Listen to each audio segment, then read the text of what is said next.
ఓం మహాగణాధిపతయే నమః. ఓం గురుభ్యో నమః. ఓం శ్రీమాత్రే నమః. గ్రహస్థితులు చాలా దారుణంగా ఉన్నాయండి. ఎన్ని పూజలు చేసినా ఎంత చేసినా సరే మేము ముందుకు వెళ్ళలేకపోతున్నాము. దానికి మరి ఏదైనా ఒక మార్గం ఉందా అంటే మనకు చాలా మార్గాలు ఉన్నాయి. అందులో ప్రధానంగా మనకి కొన్ని కాంబినేషన్స్ ఉంటాయి. అంటే అలాగా శని కుజుడు, రవి రాహువులు, బుధుడు కుజుడు, అదేవిధంగా కుజుడు రాహువు, శని కేతువు, ఇట్లా కొన్ని కాంబినేషన్స్ ఉంటాయి. చంద్రుడు రాహువు ఇట్లా ఉన్నప్పుడు ఏమవుతుందంటే వాళ్ళ లైఫ్లో పాపం వాళ్ళు ఎంత నిజాయితీగా ఉన్నా, ఎంత సిస్టమేటిక్గా ఉన్నా, ఎంత కష్టపడుతున్నా దగ్గర దాకా నోటి దాకా వచ్చి జారిపోతూ ఉంటుంది. అది ఎందుకు అలా అవుతుంది అంటే పూర్వజన్మలో చేసుకుని కొంత కర్మ అనుకోండి.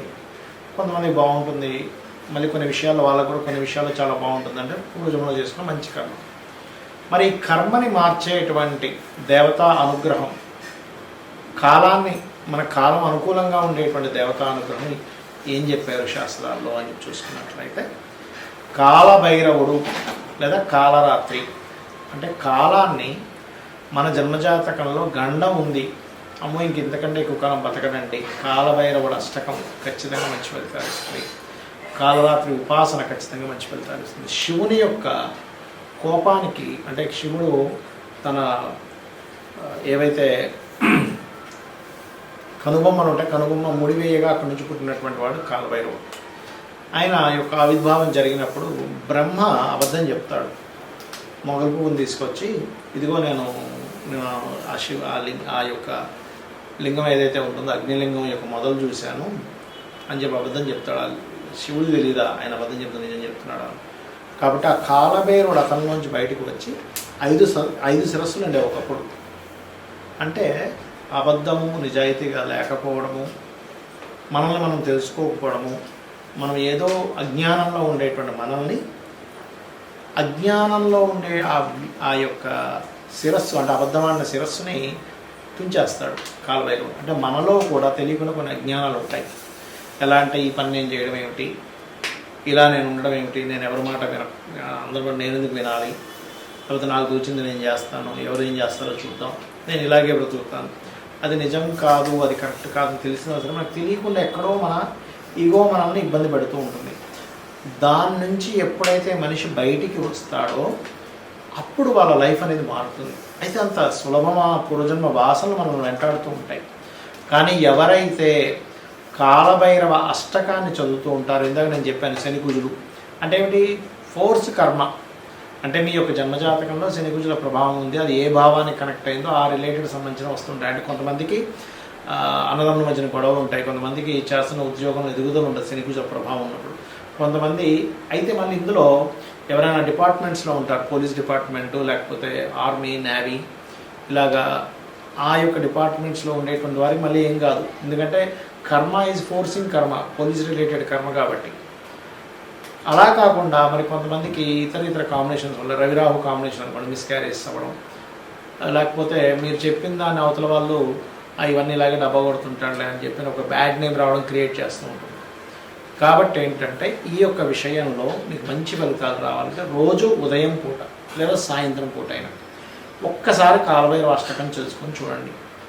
లేదు మీరు అమ్మవారు ఉపాసకులు అనుకోండి, కాలరాత్రి అని ఉంటుంది అమ్మవారు, కాలభైరవుడు కాలరాత్రి. ఈ కాలరాత్రి ఉపాసన అంటారంటే మన జన్మజాతకంలో ఏమిటండి ఎన్ని దశలు మారిపోతున్నా సరే నా లైఫ్ మారదా అని మనం ఎదురు చూస్తూ ఉంటాం చూసారా, ఏమిటో అర్థం కావట్లేదు, అసలు ఆ టైం మారుతుందా, నా జీవితం ఇంతేనా అని అంటూ ఉంటారు.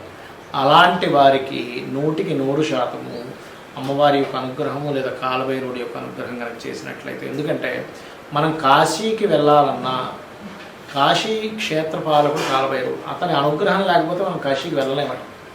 అంటే చూడండి, ఆ శివుణ్ణి చేరుకోవాలంటే ఇక్కడ మీరు అర్థం చేసుకోవాల్సింది ఏంటంటే బ్రహ్మ యొక్క శిరస్సుని ఆయన తుంచేసాడు, అబద్ధం ఆడాడు. అంటే ఏంటి, మనం శివుణ్ణి చేరాలంటే కాలభైరవుడు అనుగ్రహం ఉండాలి.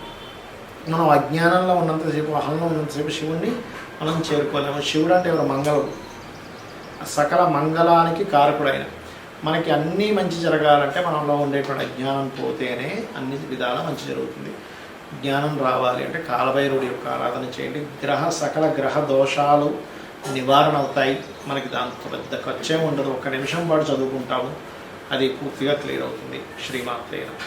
తులవారికి కనుక చూసుకున్నట్లయితే మీ యొక్క రాస్యాధిపతి శుక్రుడు అష్టమ స్థానంలో స్వక్షేత్రంలో వచ్చి కూర్చున్నాడు. ఎప్పుడైతే స్వక్షేత్రంలో వచ్చి కూర్చున్నాడో ఇక్కడ ఇచ్చేటువంటి రిజల్ట్స్ ఏమిటి అని చెప్పి చూసుకున్నట్లయితే ప్రధానంగా మీరు ఉన్న ప్రదేశం నుంచి అష్టమం అంటే ఎక్కడికో వెళ్ళడం కదా, వేరే వేరే ఎక్కడెక్కడికో ప్రాంతాలకు వెళ్ళడం జరుగుతుంది, గుర్తుపెట్టుకోండి. అదేవిధంగా ధనాధిపతి కుజుడు 6వ స్థానంలో శనితో కలిసి ఉండడం, ఆలోచన స్థానంలో రాహువు, వివాహము, జీవిత భాగస్వామి, సామాజిక స్థానంలో రవి బుధుడు, అష్టమంలో శుక్రుడు, అదేవిధంగా భాగ్యంలో గురువు ఉన్నాడు. ఇక చంద్రుడు 15 రోజుల పాటు 7 రాసులు మారుతూ ఉంటాడు, ఒక దగ్గర ఉంటాడు. మరి ఏకాదశంలో కేతు. ఈ యొక్క గ్రహస్థితిని అనుసరించి మీకు ఎలా ఉండబోతుంది, ఈ యొక్క పక్షంలో ఎటువంటి విషయాల పట్ల మీరు జాగ్రత్తగా ఉండాలి, ఏ దేవతారాధన చేసుకోవాలనేటువంటి అంశాలు చెప్తుంది నేనైనప్పటికీ చెప్పిస్తుంది సాక్షాత్ లలిత అమ్మవారిగా భావిస్తూ ఆ లలితాంబిక అమ్మవారి యొక్క అనుగ్రహం మీకు పరిపూర్ణంగా కలగాలని మనస్ఫూర్తిగా కోరుకుంటూ, ఇక్కడ మీ రాస్యాధిపతి అష్టమంలో ఉండడం వల్ల ఇక్కడ 2 విషయాలు మంచి విషయాలు కూడా ఉంటాయి. ఏమిటది అంటే ఇన్సూరెన్సెస్ వల్ల మీకు ఏదైనా రికవరీ రావడము, అదేవిధంగా ఏదైనా కొత్త విషయాలు, రహస్యమైనటువంటి విషయాలు మీకు తారసపడడం, మరియు తాతగారి ఆస్తి సంబంధించినటువంటి విషయంలో ఎప్పటి నుంచో ఏమిటంటే ఇది ముందు కదిలేటట్లేదు అనుకునేది కాస్త ముందుకు కదలడం అనేటువంటిది బలంగా చూపిస్తుంది. ఇక అదేవిధంగా ధన విషయాలలో ఎవరికైనా అప్పు ఇవ్వడము తీసుకోవడము, ధనాధిపతి అయినటువంటి కుజుడు శత్రువైనటువంటి శనితో 6వ భావంలో అప్పు స్థానంలో కూర్చున్నాడు కాబట్టి ధన విషయంలో ఎవరికైనా అప్పులు ఇవ్వడం తీసుకునే విషయాల పట్ల 2 గ్రహాలు కూడా పరస్పరం శత్రుగ్రహాలు అవుతాయి కాబట్టి జాగ్రత్తగా ఉండాలి. తొందరపడి అప్పులు చేయడం కానీ, తొందరపడి అప్పులు ఇవ్వడం కానీ ఎట్టి పరిస్థితుల్లో చేయకండి, గుర్తుపెట్టుకోండి. అలాగే మరొక విషయం ఏంటంటే కాస్త మీ యొక్క సిబ్లింగ్ అంటే మీ తోబుట్టు వరుస వాళ్ళకి ఎప్పటి నుంచో విదేశాల కోసం చేసే ప్రయత్నం ఫలిస్తుంది. గృహము, వాహనము, ఒక మిషనరీ కానీ, ఒక ఫ్యాక్టరీ కానీ ఇలాంటిది ఏదైనా నిర్మాణం చేసేటప్పుడు, అలాంటిది ఏదైనా కొనుగోలు చేసేటప్పుడు 1కి 4 సార్లు చూసుకొని కొనుగోలు చేయండి. 4వ అధిపతి అంటే ప్రాపర్టీస్కి, వాహనాలకి, గృహాలకి కారకుడైనటువంటి కుజుడు శని కుజుడితో ఉన్నాడు. అంటే చతుర్థాధిపతి శనికి తులాలగ్నానికి చతుర్థ పంచమాధిపతి, ఆయన కుజుడితో 6లో ఉండడం అనేటువంటిది అంత మంచిది కాదు. ఇక వివాహ ప్రయత్నాల్లో బంధువర్గంలో ఉండే వారితో, మెడికల్ రంగాల్లో ఉండేటువంటి వారితో, గవర్నమెంట్ జాబ్స్ చేసేటువంటి వారితో కుదురుతాయి, గుర్తుపెట్టుకోండి. ఇక ఉద్యోగ సంబంధించినటువంటి విషయాల్లో ఉద్యోగ అవకాశాలు వస్తాయి, కాస్త స్ట్రెస్ కూడా ఎక్కువగా ఉంటుంది. కాస్త అదే ఉద్యోగంలో జీతాలు ఇచ్చేటువంటి విషయంలో ధన సంబంధించిన విషయాల్లో కూడా కొంత ఘర్షణ వాతావరణం కూడా ఉంటుంది. అందులో ఎటువంటి సందేహం లేదు. ప్రమోషన్స్ కోసం ప్రయత్నం చేసేటువంటి వారికి మీకు కానీ, మీ జీవిత భాగస్వామికి కానీ ప్రమోషన్స్ విషయంలో బాగుంటుందని చెప్పుకోవచ్చు. ఇక మీరు నిత్యము చేయవలసినటువంటి దేవతా ఆరాధన. ఇంకొక విషయం ఏంటంటే తండ్రి గారి ఆస్తి సంబంధించిన విషయంలో గవర్నమెంట్ నుంచి రావాల్సిన లబ్ధీలు, ధనం ఏదైనా ఉంటే కూడా ఇప్పుడు ఇక్కడ రావడం జరుగుతుంది. ఇక మీరు సామాజిక విషయాల్లో కూడా మంచి పేరు ప్రఖ్యాతులు సంపాదిస్తారు. సొసైటీలో మీరు నిత్యము చేయవలసింది దుర్గాదేవి యొక్క ఆరాధన చేయండి, చండీ పారాయణం చేయడం అనే విధానం బాగుంటుంది. ఇక్కడ మనం గోచార ఫలితాలు చెప్పుకుంటూ ఉంటాం, కానీ గోచార ఫలితాల కంటే కూడా అతి ముఖ్యంగా మీరు చూసుకోవాల్సింది మీ జన్మజాతక ఫలితాలు. అది ఎలా చూసుకోవాలి? మీకు చంద్ర నక్షత్రము, చంద్రరాశి ఎలా ఉంటుందో, పలానా నక్షత్రం పలానా రాశి అని చెప్పుకుంటుంటాం కదా, అలాగే లగ్నము అనేటువంటిది ఉంటుంది. అది ప్రతి 2 గంటలకు ఒకసారి మారిపోతూ ఉంటుంది.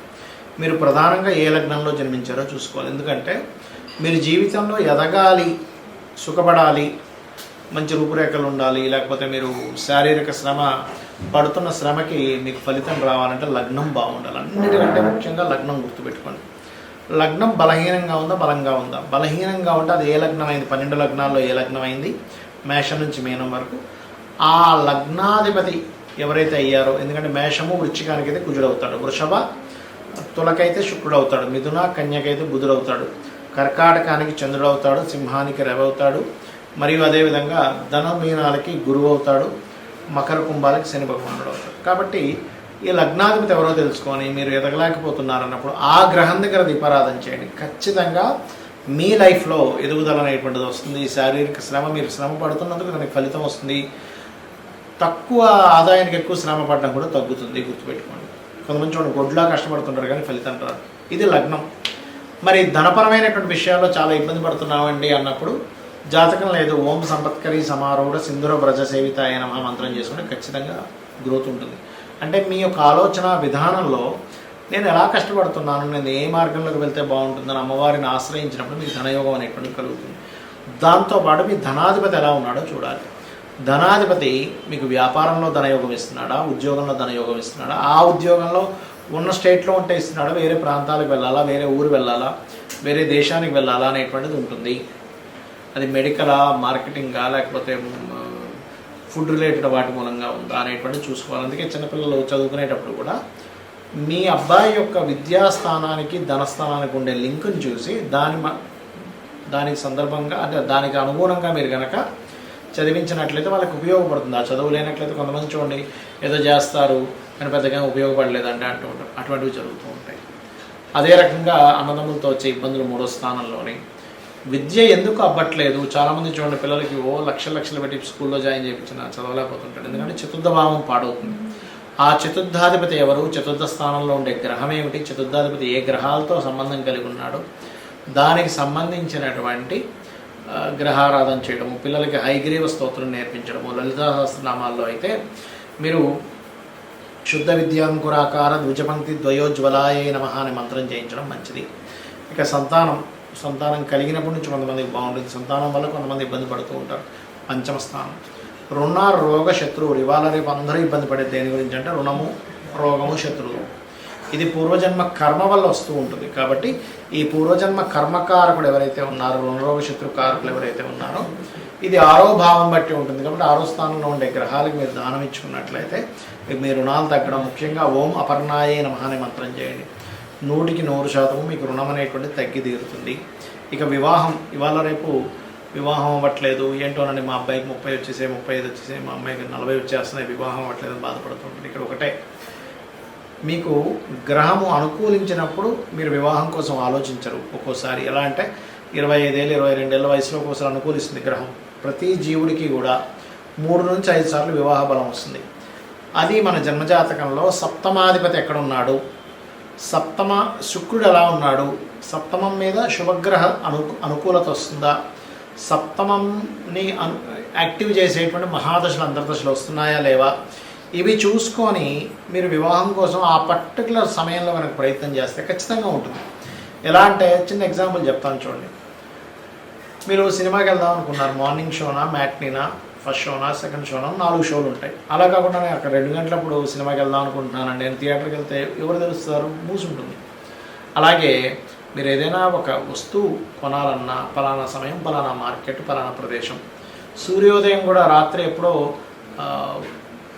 9 గంటల నుంచి మీరు తలుపులు తీస్తూ చూస్తే ఏంటి సూర్యోదయం లేదని బాధపడడంలో ఎలా అర్థం లేదో, మీ యొక్క జన్మజాతకంలో మీకు ఒక ధనయోగం కానివ్వండి, ఒక విదేశీ యోగం కానివ్వండి, ముఖ్యంగా వివాహం గురించి మనం మాట్లాడుకుంటున్నాం కాబట్టి ఈ సమయంలో వివాహ యోగం ఉంది, ఇలాంటి పర్సన్తో ఉంది, ఇలాంటి లవ్ మ్యారేజ్ ఉందా, అరేంజ్డ్ మ్యారేజ్ ఉందా, లేకపోతే విదేశాలకు వెళ్ళి ఉద్యోగం అక్కడ ఉండేటువంటి అమ్మాయితో వివాహం అవుతుంది అనేటువంటిది మీ జాతకంలో ఉంటుంది. ఏ సమయంలో అవుతుంది అనేది ఆ 3 నుంచి 5 సార్లు సమయాల్లో మీరు సరైన సమయాన్ని ఎంచుకొని అక్కడ కొంచెం గట్టిగా ప్రయత్నం చేసినట్లయితే మీకు వివాహం ఖచ్చితంగా అయితేస్తుంది. కొంతమంది ఎక్కడో 1% ఆఫ్ జాతకాల్లో అసలు వివాహం ఉండదు, అది వేరే కేసెస్. అయితే వివాహం అవ్వాలి అంటే ఓం కామేశబద్ధ మాంగళ్య సూత్ర శోభిత కందరాయే నమః అనే మంత్రం చేసుకుంటే ఖచ్చితంగా మీకు వివాహ యోగం అనేటువంటిది అమ్మవారు కలిగించి తీరుతుంది. మరి కొంతమందికి వివాహం అయిన తర్వాత ఇబ్బందులు ఉంటాయి. అలాంటప్పుడు ఓం శివకామేశ్వరాంకస్త శివ స్వాధీన వల్లభాయ నమః చేసుకోండి. అదేవిధంగా విదేశీ యోగ 12వ స్థానం బాగుండాలి, వ్యాపారంలో బాగా లాభాలు రావాలి, లాభస్థానం బాగుండాలి, ఉద్యోగం బాగుండాలి, 10వ స్థానం బాగుండాలి. ఈ రకంగా మీ యొక్క జాతక చక్రాన్ని మీకు మీరుగానే ఆ భావాధిపతి ఎలా ఉన్నాడో చూసుకోండి. పాపగ్రహంతో ఉందా, శుభగ్రహంతో ఉందా అని చూసుకొని మీకు మీరుగా చేసుకోవచ్చు. శ్రీమాత్రే నమః.